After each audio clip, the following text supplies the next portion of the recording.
বান্দরবানের লামায় হাতি তাড়ানোর জন্য তৈরি করা বৈদ্যুতিক ফাঁদে পড়ে রুবি আক্তার নামে এক নারীর মৃত্যু হয়েছে। মঙ্গলবার ভোরে উপজেলা ফাঁসিয়াখালী ইউনিয়নের দক্ষিণ হায়দারনাশী এলাকার একটি আমবাগানে এ ঘটনা ঘটে। নিহত রুবি আক্তার স্থানীয় বাসিন্দা আব্দুর শুকুরের স্ত্রী বলে জানা গেছে। স্থানীয়দের ভাষ্য অনুযায়ী এলাকায় প্রায়ই বন্য হাতির আক্রমণ হয়। আমবাগান ও ধানক্ষেত রক্ষার জন্য বাগান মালিক জমিতে বৈদ্যুতিক ফাঁদ স্থাপন করেছিলেন।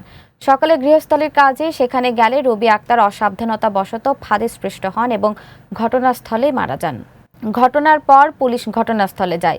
লামা থানার ওসি মোহাম্মদ শাহজাহান কামাল জানান, এ ঘটনায় থানায় অপমৃত্যুর মামলা করা হবে। অন্যদিকে বন বিভাগ জানিয়েছে, বন্যপ্রাণী ঠেকাতে বৈদ্যুতিক ফাঁদ পাতা আইনত দণ্ডনীয় অপরাধ। বন্যপ্রাণী সংরক্ষণ আইনে এ ধরনের অপরাধের জন্য জেল ও জরিমানার বিধান রয়েছে।